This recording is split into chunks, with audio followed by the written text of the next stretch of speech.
여성은 거울 앞에 서서 한참을 울었습니다. 이게 정말 가능한 일이었어? 그리고 머리를 스치는 건 지팡이를 든 중년 여성의 모습이었습니다.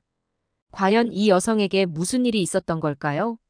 오늘은 미국 여성의 사연입니다. 안녕하세요. 저는 미국 중서부 아이오와주의 작은 마을에 사는 로리아 홀랜드입니다. 오늘은 제가 어떻게 평범하다고 생각했던 제 일상이 사실은 매우 심각한 상태였다는 것을 깨닫게 되었는지, 그리고 한국 문화를 통해 어떻게 건강한 삶을 되찾게 되었는지 여러분께 이야기해 드리려고 해요. 저는 평범한 미국 중산층 가정에서 자랐어요. 아침은 항상 팬케이크에 베이컨과 소시지를 먹고 싶은 만큼 잔뜩, 그리고 크림이 듬뿍 들어간 달달한 음료로 시작했죠. 점심은 보통 햄버거나 피자를 먹었고, 디저트로 도넛이나 쿠키를 꼭 챙겼어요. 저녁은 스테이크나 프라이드 치킨이 기본이었고, 항상 감자튀김이 곁들여졌죠. 음료는 거의 항상 콜라였어요. 하루에 마시는 물의 양을 생각해보면, 글쎄요, 아마 한 컵도 안 됐을 것 같아요. 주말이면 가족들과 함께 쇼핑몰에 가는 게 우리의 유일한 외출이었어요. 차로 5분 거리인데도 늘 가게 입구에서 제일 가까운 주차 자리를 찾느라 10분은 더 빙빙 돌았던 것 같네요. 쇼핑몰에서도 에스컬레이터와 무빙워크를 타고 다니는 게 당연했고, 푸드코트에서 대형 밀크쉐이크를 마시며 쉬는 게 일상이었죠. 그때 저는 체중이 80kg이었어요. 키가 163cm인 것을 생각하면 꽤 심각한 과체중이었죠. 하지만 저는 우리 가족 중에서 제일 날씬한 편이었어요. 아빠는 140kg 정도셨고 엄마도 100kg이 넘었거든요. 아빠는 비행기를 탈 때마다 좌석 2개를 예약해야 했어요. 한 번은 비행기 좌석이 꽉 차서 추가 좌석을 구할 수 없었던 적이 있었는데 결국 다음 비행기를 타야 했죠. 엄마는 무릎 연골이 다 닳아서 지팡이 없이는 걸을 수도 없는 상태였어요. 그런데도 전 전혀 문제의식이 없었어요. 미국에서는 이게 정상이었거든요. 미국 사람들의 73%가 과체중이나 비만이래요. 저는 오히려 제가 날씬한 편이라고 생각했죠. 가끔 무릎이 아프고 계단을 오르면 숨이 차고 심장이 빨리 뛰는 것도 당연하다고 생각했어요. 20대 초반인데도 밤에 자주 코를 골았고 아침에 일어나면 온몸이 뻐근했지만 그냥 나이 때문이려니 했죠. 건강검진에서 과체중이라는 얘기를 들었을 때도 별로 신경 쓰지 않았어요. BMI가 30에 가깝다고 하더라고요. 의사 선생님이 식단 조절과 운동을 권하셨지만 그땐 그저 웃어넘겼죠. 왜냐하면 제 주변에 있는 거의 모든 사람들이 저보다 더 통통했으니까요. 우리 동네 최고의 미녀로 꼽히는 제시카도 저보다 더 큰 사이즈였어요. 매일 아침 눈을 뜨면 피곤했고 자주 두통에 시달렸어요. 한 번은 계단을 오르다가 어지러워서 쓰러질 뻔한 적도 있었죠. 하지만 그때 전 이런 증상들이 전부 정상이라고 생각했어요. 체중계에 올라가는 것도 피했고 거울 속에 제 모습을 똑바로 보는 것도 싫었지만 그게 제 체중 때문이라고는 전혀 생각하지 못했죠. 지금 생각해보면 그때 저는 마치 오염된 물속의 물고기처럼 제가 얼마나 좋지 못한 환경에서 살고 있는지 전혀 인식하지 못했던 것 같아요. 하지만 곧 제 인생을 완전히 바꿔놓을 만남이 찾아왔죠. 바로 K-팝 그룹 스트레이키즈와의 운명적인 만남이었어요. 침대에 누워서 평소처럼 유튜브를 보고 있었는데 자동 재생으로 스트레이 키즈의 케이스 143 뮤직비디오가 나왔어요. 처음에는 그냥 넘기려고 했는데 무대 위에서 완벽한 퍼포먼스를 선보이는 그들의 모습에 완전히 매료되고 말았죠. 특히 멤버들의 날렵한 몸매와 역동적인 춤선이 너무나 인상적이었어요. 그들의 건강미 넘치는 모습을 보면서 처음으로 과연 내가 저런 춤을 출 수 있을까? 라는 생각이 들더라고요. 그날 밤 저는 스트레이 키즈의 영상을 정주행하기 시작했고 자연스럽게 K-팝의 팬이 되었어요. 처음에는 그저 음악과 춤이 좋아서 시작한 K-팝 덕질이었지만 점점 한국 문화 전반에 대한 관심으로 발전했어요. 유튜브에서 한국 여행 브이로그를 보면서 한국인들의 일상생활에 대해 알게 됐고 한국 드라마도 보기 시작했죠. 특히 놀라웠던 건 드라마 속 배우들이 늘 걸어 다니는 모습이었어요. 차가 있어도 지하철을 타거나 걸어 다니는 게 자연스러워 보였죠. 온라인 K-팝 팬 커뮤니티에도 가입했어요. 거기서 우연히 지은이란 친구를 만났죠. 지은이는 우리 대학에 교환학생으로 온 한국 학생이었는데 스트레이키즈의 팬이라는 걸 알고 바로 대화를 시작하게 됐어요. 처음엔 영어로 대화했지만 곧 저는 한국어를 배우고 싶다는 욕심이 생겼어요. 지은이와 저는 금방 절친이 됐어요. 주말마다 함께 K-팝 댄스 커버 영상을 보면서 안무를 따라했고 한국어 공부도 했죠. 지은이는 제가 한국어를 배우는 게 너무 재미있어 보였는지 더 많은 한국 문화를 소개해주고 싶어 했어요. 어느 날 지은이가 저를 한인타운에 있는 한식당에 데려갔어요. 처음으로 먹어본 비빔밥은 충격 그 자체였죠. 이렇게 많은 채소를 한 그릇에 담아 먹을 수 있다니. 풀떼기뿐이어도 너무 맛있고 만족스럽다는 게 놀라웠어요. 양념치킨은 또 어떻게 그렇게 맛있을 수 있는 거죠?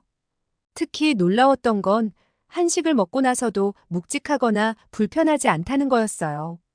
평소 미국 음식을 먹으면 늘 식곤증에 시달렸는데 말이에요. 한인마트에 가서 장을 보는 것도 새로운 경험이었어요. 다양한 종류의 김치, 신선한 채소들, 그리고 이름도 모르는 수많은 식재료들. 지은이는 하나하나 설명해주면서 한국의 식문화에 대해 알려줬어요. 특히 한국인들이 발효식품을 즐겨 먹는다는 게 인상적이었죠. 점점 저는 한국 음식에 빠져들었고 지은이의 도움을 받아 간단한 한식을 만들어 보기도 했어요. 김치볶음밥을 처음 성공했을 때의 그 기쁨이란. 부모님도 제가 만든 한식을 맛있게 드셨어요. 특히 아빠는 제가 만든 닭갈비를 너무 좋아하셔서 일주일에 한 번은 꼭 해달라고 하실 정도였죠. 그러던 어느 날 지은이가 저에게 놀라운 제안을 했어요.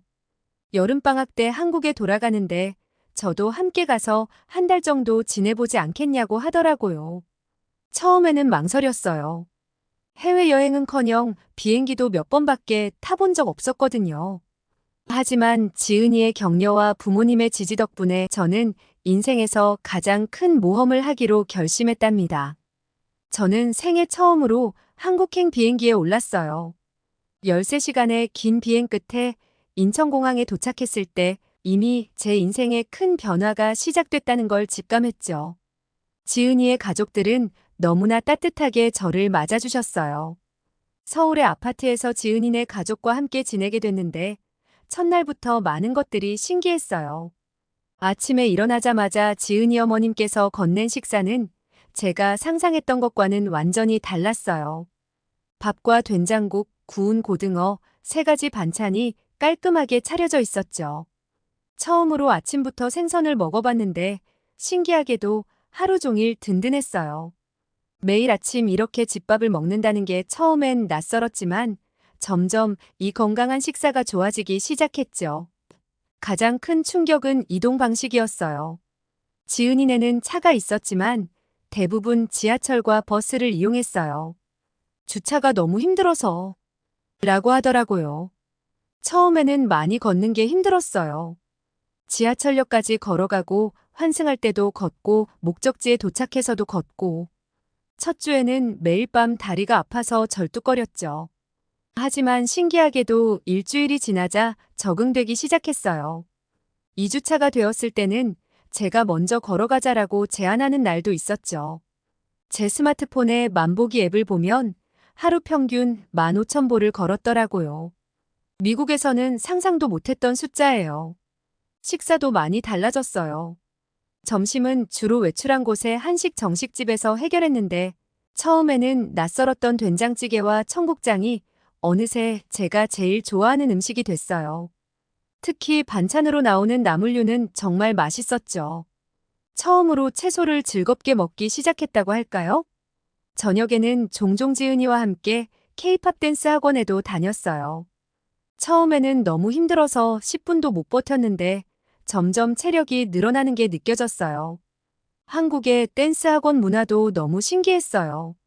10대부터 40대까지 다양한 연령대의 사람들이 함께 춤을 추는 모습이 인상적이었죠. 주말에는 지은이 가족들과 등산도 갔어요. 처음 북한산에 갔을 때는 정상은커녕 중간에서 포기했지만 한 달 후에 다시 갔을 때는 정상까지 올라갈 수 있었어요. 정상에서 본 서울의 전경은 제가 겪은 고통을 모두 보상해주는 것 같았죠. 가장 놀라웠던 건 제 몸의 변화였어요. 3주차쯤 되었을 때 지은이가 제 얼굴이 많이 달라졌다고 하더라고요. 거울을 보니 정말 얼굴이 좀 작아진 것 같았어요. 한국에 올 때 입었던 청바지가 헐렁해진 것도 깨달았죠. 체중계에 올라가 보니 73kg이 나왔어요. 한 달 만에 7kg이 빠진 거예요. 하지만 체중 감소보다 더 중요한 변화는 제 몸 상태였어요. 계단을 올라도 숨이 덜 찼고 밤에 코골이도 줄었다고 하더라고요. 무엇보다 아침에 일어났을 때 몸이 가벼워졌어요. 매일 아침 상쾌하게 일어나는 것이 이런 기분이구나 싶었죠. 한국의 목욕탕 문화도 저에게는 특별한 경험이었어요. 처음에는 다른 사람들 앞에서 옷을 벗는 게 너무 부끄러웠지만 어느새 자연스러워졌죠. 거기서 본 한국 여성들의 건강한 몸매는 저에게 새로운 목표가 되었어요. 그들처럼 건강하고 탄탄한 몸을 가지고 싶다는 생각이 들었거든요. 한국에서의 한 달은 제 인생에서 가장 건강했던 시간이었어요. 자연스러운 운동과 건강한 식단, 그리고 규칙적인 생활. 이런 것들이 모여서 저를 완전히 다른 사람으로 만들어가고 있었죠. 이제 저는 알았어요. 제가 미국에서 살았던 방식이 얼마나 건강하지 못했는지, 그리고 진정한 건강이란 무엇인지를. 한국에 있는 동안 우연히 TV에서 미국의 비만 문제를 다루는 특집 다큐멘터리를 보게 됐어요. 한국어를 완벽하게 이해하지는 못했지만 화면에 나오는 통계 자료와 영상들은 저를 충격에 빠뜨렸죠. OECD 국가 중 미국이 비만율 2위라는 사실, 그리고 한국은 최하위권이라는 점. 다큐멘터리는 제가 평범하다고 생각했던 미국의 일상을 마치 다른 행성의 모습처럼 보여주고 있었어요. 패스트푸드점의 대형 음료 사이즈, 엄청난 양의 프라이드 치킨과 햄버거를 먹는 사람들, 길게 늘어선 드라이브스루. 그동안 너무나 당연하게 여겼던 것들이 이제는 너무나 이상하게 보였어요. 특히 충격적이었던 건 20에서 30대의 비만율이었어요. 40.3%가 비만이라고 하더군요. 제 또래의 절반 가까이가 심각한 건강 문제를 안고 있다는 거죠. 더 무서운 건 앞으로의 전망이었어요. 2030년까지 이 수치가 36%나 더 증가할 거라고 예측했거든요. 통계 수치를 보면서 우리 가족이 떠올랐어요. 아빠의 BMI는 40이 넘었고 엄마도 비슷하셨죠. 두 분 모두 고도비만이셨던 거예요. 의학적으로는 심각한 건강위험군에 속했는데 저희 가족은 그걸 전혀 심각하게 생각하지 않았어요. 오히려 통통한 게 건강해 보인다라며 농담으로 넘기곤 했죠. 지은이의 도움으로 BMI에 대해 자세히 공부해봤어요. BMI 18.5에서 24.9가 정상 체중, 25에서 29가 과체중, 30 이상이 비만이라고 하더군요. 한국 기준으로는 더 엄격했어요. 25 이상이면 비만, 30 이상은 고도비만이라고 했어요.